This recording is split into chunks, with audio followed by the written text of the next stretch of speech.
Alors, pour ce qui est de la terminologie, donc là on va commencer un petit peu le côté théorique. Dans Git, on va parler, pour ce que vous appelez communément des versions, on va parler de commits. Un commit, qui serait donc une révision d'un document, contient une liste de différences, de changements que vous avez faits. Ça veut dire un nombre d'additions et de délétions.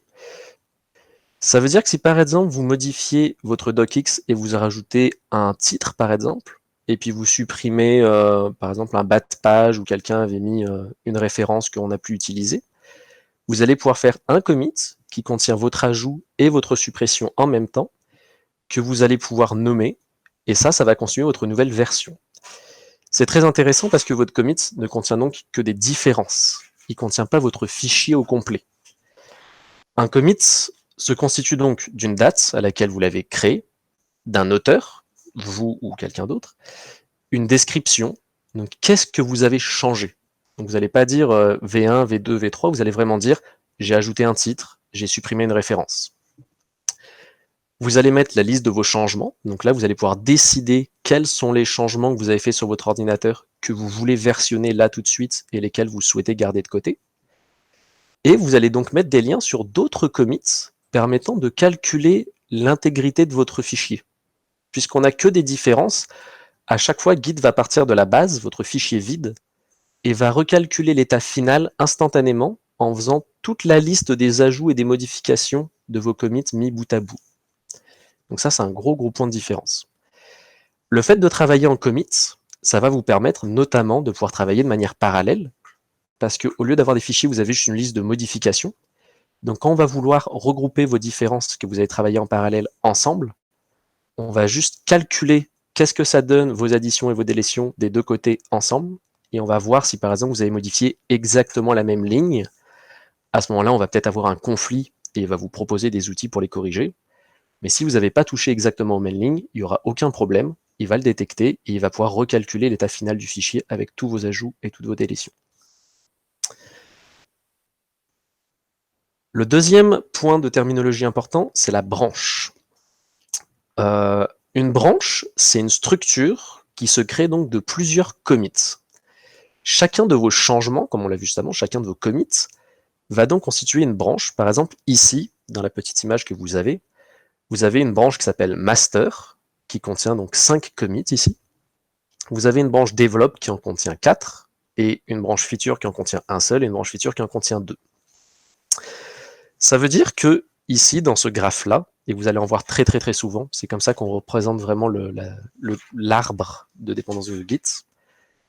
Ça veut dire que, par exemple, le point jaune ici, si je regardais la version de ce fichier, il me prendrait l'état de base de ma branche master, il y rajouterait et supprimerait ce qu'on trouve dans ce commit en orange, dans celui-ci, le deuxième en orange, et aussi celui qu'on a en jaune.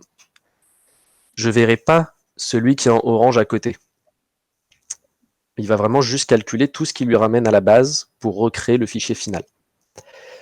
Donc ça va vous permettre notamment de pouvoir travailler par exemple sur une branche develop, sur laquelle vous allez pouvoir faire des modifications. Et les gens vont avoir l'habitude de créer des branches de fonctionnalité, feature en anglais, pour ajouter des choses qu'on va pouvoir merger ensemble. Donc on va en fait faire des petites séances entre nous, on va dire ok, est-ce que tu as fini ta section? Oui, toi aussi. Et là on va les merger sur le document officiel. Et c'est là qu'on va vraiment avoir un résultat final où toute l'équipe a contribué au projet. Donc ça, une branche, une suite de commits. Noël? Oui. Parce que personne pose des questions, mais moi j'en ai. Vas-y. Du coup, quand tu merges tes branches, tu disais que tu pouvais avoir des conflits s'il y avait eu des modifications au niveau de la même ligne de code. Et, Tout à fait. Et que du coup, il existait des logiciels, c'est ça, pour gérer ces conflits? Est-ce que tu as des exemples de ces logiciels? Alors, il ne va pas exister des logiciels, mais Git lui-même te le permet de le faire. Il existe de multiples manières de gérer les conflits. C'est un métier à part entière si vous allez dans une vraie boîte de développement, parce que si par exemple vous travaillez chez Facebook, vous avez un logiciel, grosso modo Facebook. puis vous avez peut-être, je sais pas moi, 300 ingénieurs logiciels qui travaillent à plein temps toute la journée à développer du code. Donc vous imaginez la quantité de modifications qui se passent par jour. Et vous avez des gens qui sont censés merger tout ça. À ce moment-là, donc, il va en avoir qui sont spécialisés, qui utilisent des niveaux de Git très très très avancés, où ils vont vraiment pouvoir gérer les conflits de manière très complexe pour éviter le maximum de pertes de données. À votre niveau, vous avez des outils très simples, comme tout simplement Git merge, qu'on va voir ensemble, qui va vous permettre donc de prendre deux branches et les mettre ensemble. S'il y a un conflit, il va vous les highlight dans le fichier, donc il va vous les entourer avec des égales pour que vous puissiez les retrouver. Okay. Et il va vous le dire où est-ce que c'est avec un message d'erreur pour vous dire attention, ça et ça s'est bien passé. Par contre, ce fichier, il y a eu des conflits. Je te les ai mis en gros et tu vas pouvoir choisir qu'est-ce que tu veux faire. Et dans On ce va pouvoir aller cas-là, modifier ce fichier et réenregistrer. D'accord, donc dans ce cas-là, il faut que tu modifies le fichier, que tu le réenregistres. Okay. Exactement. Donc c'est la personne qui va s'occuper de merger les branches, qui va être en charge de faire le choix, parce qu'il y a un conflit. Et Parfois, le conflit va se résolver en prenant la version de gauche, parfois ça va être la version de droite, mais des fois ça va être de faire un mix des deux. Parce que par exemple, s'il y a eu des corrections orthographiques et en même temps un changement un peu de la sémantique, on va préférer faire un mix des deux. Ok. Et une deuxième chose, je suppose que si on est un groupe à travailler sur différentes branches, pour éviter qu'on ait une espèce de dérive de notre objectif global, que les différentes branches doivent être très spécialisées, non? Alors effectivement, quand on travaille en équipe, on essaye toujours de travailler sur des branches qui sont le plus distinctes possible, qui vont éviter de rentrer en conflit. Donc par exemple, si je devais avoir deux personnes qui travaillent sur un rapport, par exemple, on va préférer avoir une personne qui s'occupe de la section 1, une personne qui s'occupe de la section 2. On va éviter de lui dire occupe-toi de la section 1, puis toi en même temps tu fais la correction orthographique de l'ensemble du fichier. Forcément, il va y avoir des conflits sur la section 1, parce qu'il y aura deux personnes qui auront modifié cet aspect-là. Donc on peut essayer d'esquiver ça, en spécialisant un peu les tâches de chacun des contributeurs. Si c'est vraiment pas possible, il faut pas en avoir peur. À ce moment-là, on apprend à gérer les conflits comme il faut.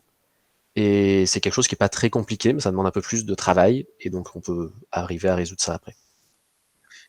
Est-ce que cette stratégie, elle est quand même intéressante quand tu travailles seul? Alors oui, Git tout seul a de gros avantages, comme je le disais tout à l'heure, non seulement pour ne pas perdre vos données si vous faites voler votre laptop ou si vous avez un dégât d'eau, parce que vous allez avoir tout sur le cloud, d'une part. Ça, vous me direz, vous pourrez l'avoir avec d'autres outils. Par contre, avec Git, vous allez aussi pouvoir avoir toutes vos versions.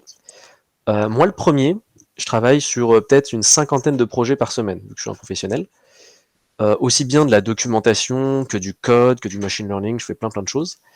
Quand je reviens sur un projet que j'ai fait il y a 3 mois, j'ai à peu près aucune idée de ce que j'ai fait dans le projet. Je sais comment il marche, je sais qu'est-ce qu'il fait, mais j'ai aucune idée de comment contribuer dedans. À ce moment-là, je regarde toujours mon historique de version et je peux voir un peu comment il s'est créé. Donc rapidement, je peux me remettre en tête, ok, ça, je l'ai pas encore travaillé. Je l'ai fait on the side, mais j'ai pas vraiment eu une tâche où je me suis vraiment concentré sur le problème. Donc ça permet de faire comme un carrier de bord du projet, savoir tout ce qui s'est fait et quand, qui a fait aussi. Mais ça va vous permettre aussi de pouvoir revenir en arrière.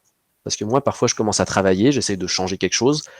Au bout de 2 heures, je commence à me dire que je suis définitivement pas dans la bonne direction et que j'ai tout cassé et qu'il n'y a plus rien qui marche. Je fais du CTRL Z autant que possible pour faire des retours en arrière. Et puis là, mon appareil me fait, il n'y a plus de CTRL Z il y a 1h30. Donc je suis un peu coincé, plus rien ne marche. Soit j'appelle mon partenaire en disant hey, s'il te plaît, est-ce que tu aurais la version, j'ai tout cassé, il me faudrait l'autre copie.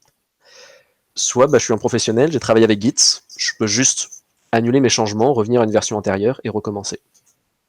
Okay. Voire même, je peux juste analyser qu'est-ce que j'ai changé. Parce qu'il va pouvoir me dire exactement ce que j'ai changé depuis la dernière version. Donc je vais peut-être pouvoir comprendre que dans mes ajouts, il y en a un spécifiquement que j'avais pas fait attention, j'ai peut-être juste rentré un caractère dans le fichier sans faire exprès, et c'est ça qui casse tout. Donc, excusez-moi, j'ai une petite question. Allez-y. Donc, moi, je comprends. Donc, il y a le master qui est la principale, je dirais, le principal fichier. Puis après, il y a les branches. C'est quoi l'avantage d'avoir beaucoup de branches ou est-ce qu'il y a un nombre de branches maximal? Et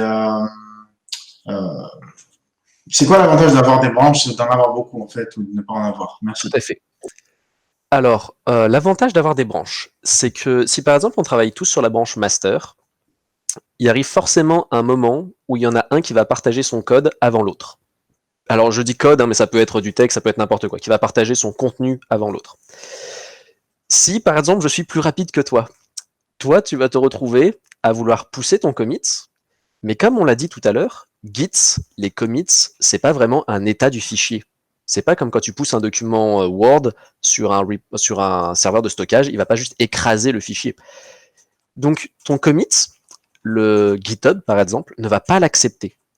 Parce que ton commit, tu auras dit que c'était tel et tel changement basé sur tel commit. Donc tu as dit que tes changements étaient basés sur une version spécifique, sur un autre commit, pour faire l'arbre complet. Et vu que moi j'en ai déjà mis un au milieu, il va te dire « Ah non, tu peux pas, parce que si toi tu mets ton commit, tu vas supprimer celui de ton collègue. » Et donc là, il va falloir choisir entre tes changements ou mes changements. Et vu que j'ai été plus rapide, bah souvent ça va être les miens. Et donc là, toi, tu vas pleurer un peu, tu vas reprendre ton travail, tu vas devoir tout recommencer, basé sur ma version, donc avec mes changements en plus, et c'est toi qui vas devoir remettre tes lignes en copiant-collant. Un petit peu comme quand tu changes un document Word que quelqu'un t'a envoyé par email, et que tu as un autre collègue qui arrive en même temps, toi tu as fait la correction orthographique, lui il a changé des trucs en même temps, qui sait qui va recopier les changements qu'il a fait dans l'autre document Word que la personne a déjà modifié. C'est exactement le même problème. Travailler par branche, ça va nous permettre donc de travailler de manière autonome. Je vais vraiment pouvoir faire mes changements, toi tu vas pouvoir faire les tiens, on va pas se marcher dessus, et à un moment on va pouvoir les merger. Et c'est ça le gros avantage de travailler en branche, c'est qu'en fait on va pouvoir travailler tranquillement et les merger, et là on va pouvoir calculer nos différences, et ils vont pouvoir s'intégrer l'un et l'autre. Alors, combien de branches on peut avoir? On peut en avoir autant qu'on veut. Tu peux en avoir 10 000 si tu veux. Une petite question, s'il vous plaît. Oui, vas-y. Par exemple, est-ce que chaque développeur, il doit créer une branche propre pour lui? Ou bien plusieurs développeurs peuvent travailler sur la même branche? Alors, c'est ce que j'allais expliquer juste après. En fait, tu peux avoir autant de branches que tu veux. Donc, si tu veux en avoir 10 000, tu peux le faire. Donc ça, il n'y a aucune limitation au niveau de la taille. Ça va pas du tout ralentir ton outil. Il est vraiment fait pour. Il est très, très, très rapide. Git, il est vraiment fait pour. Par contre, combien avoir de branches pour bien travailler? Et est-ce qu'on doit en avoir une par personne, une par différence? Donc là, il y a un peu toutes les personnes qui divergent. Ça dépend comment vous voulez travailler. La manière la plus commune, ça serait de créer une branche pour chaque ajout. Moi, par exemple, en logiciel, donc je fais surtout du web, à chaque fois qu'un client me demande une différence sur son site web, comme par exemple modifier un bouton, ou modifier un texte, modifier une image, ajouter une nouvelle fonctionnalité pour que les gens puissent s'inscrire, chaque petit ajout, comme ça, chaque requête va constituer une branche. Dessus, mes développeurs vont travailler avec des commits, et quand ils auront fait l'ensemble de la demande, et qu'ils voient que ça marche bien, là, ils vont demander à y faire merger. Sur un document Word, par exemple, si vous voulez faire du texte, ça pourrait être chaque nouvelle section est une nouvelle branche. L'intérêt, c'est que si vous travaillez comme ça, un développeur peut avoir plusieurs branches en même temps. Parce que le fait de les merger, ça demande qu'il y ait quelqu'un qui vienne regarder et qui est un peu plus doué que les autres en Git pour tout merger et s'assurer que s'il y a des conflits, il puisse choisir. Si vous travaillez avec une branche par fonctionnalité ou une branche par ajout, vous allez pouvoir en fait travailler sur plusieurs branches, en proposer plusieurs à la fois, et la personne qui merge va donc pouvoir toutes les rentrer à la fois. Vous n'allez pas devoir attendre qu'il ait mergé pour recommencer à travailler. Est-ce que ça répondait à vos questions?